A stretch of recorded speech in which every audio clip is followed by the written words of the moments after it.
Hey everybody, Peter Zeihan coming to you from Colorado. I am in training for my upcoming New Zealand trip, and so I wanted to record a couple of videos that would last a little bit longer.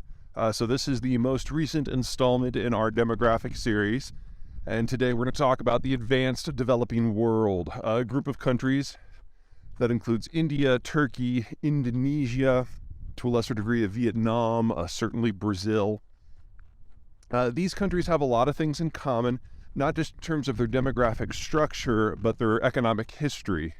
So until World War II, these were all either colonies or kind of isolated systems, and they had that traditional pre-developed world pyramidal structure that was very high consumption, high inflationary, and relatively low value added. But even in the early decades of the post-World War II era, they didn't really join into the Bretton Woods free trade system, even though several of them were signatories to the pact.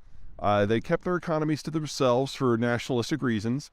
And to be perfectly blunt, there was a fair amount of the advanced world, most notably Europe, where even though global trade was available, they really didn't globalize their supply chains. They would export products, but they tried to not become dependent upon anybody else in terms of their production cycle.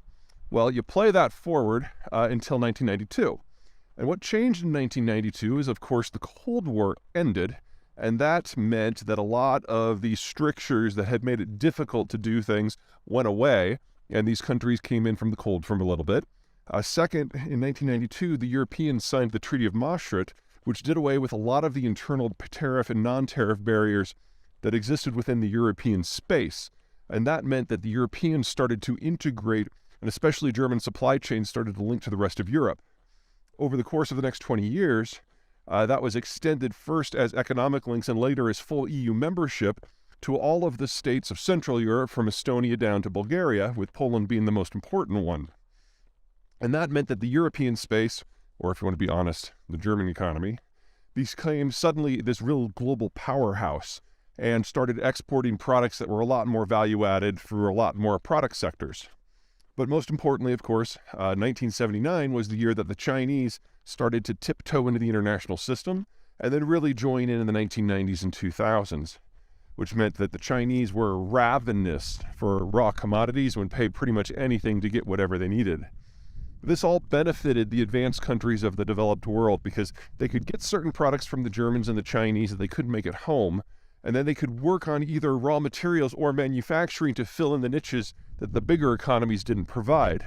So for most of this class of country, 1990 really was the break point where they started to urbanize and industrialize. It took the combination of not just the global trading system, but also a change in the way that other major economies viewed economics. In the case of Mexico, 1992 is when NAFTA was adopted, and of course the early 1990s are when the WTO came into existence.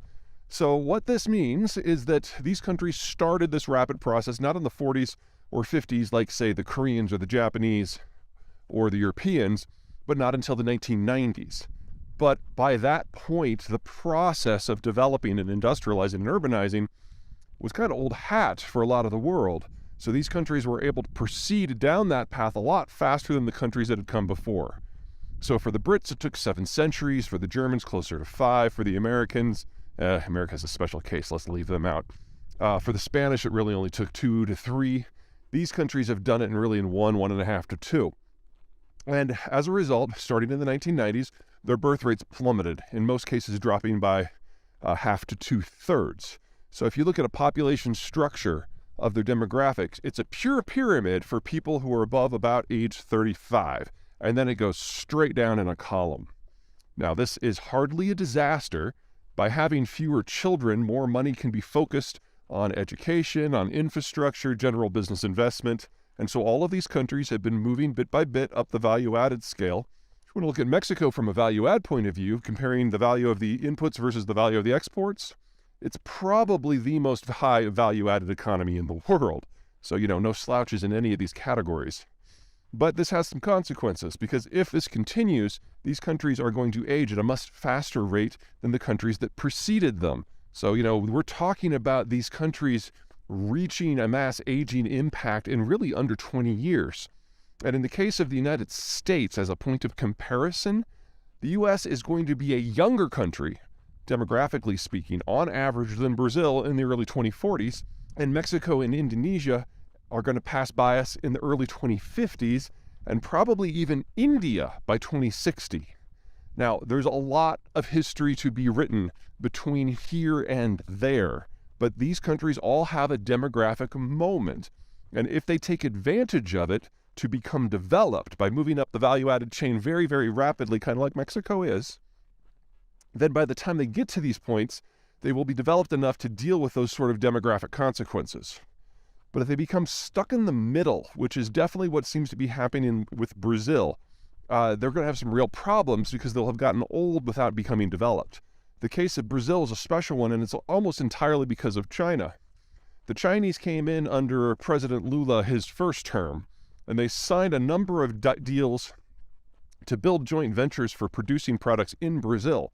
But the Chinese basically lied and stole all the technology from all the Brazilian firms, and then took it back home, produced it in mass, and basically drove all the Brazilian companies out of the global market. So the Brazilian industry now only basically services the Brazilian system. Indonesia has not fallen prey to that because they didn't have the technological aptitude in the first place. They're trying to move up the value-added scale, getting out of raw commodities into processing and ultimately into things like battery assembly, which is overall a pretty good plan. Inconvenient for the rest of the world that's trying to go green quickly, but definitely in Indonesia's best interests. Mexico is definitely the furthest along overall in moving up the value-added scale, and in terms of labor productivity, I'd argue they're above Canada already. Who am I leaving out?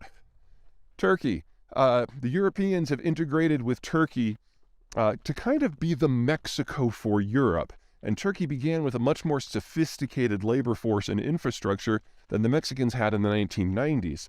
They haven't moved as fast, but you have a much deeper penetration of these technologies and these skills throughout the Turkish system than in any other countries in this class. So if the Europeans were to vanish tomorrow, the Turks would obviously feel it, but they definitely remain the most powerful country in the neighborhood, and their demographics are young enough, and their neighbors are even younger, that I could see a Turkish manufacturing system really taking off.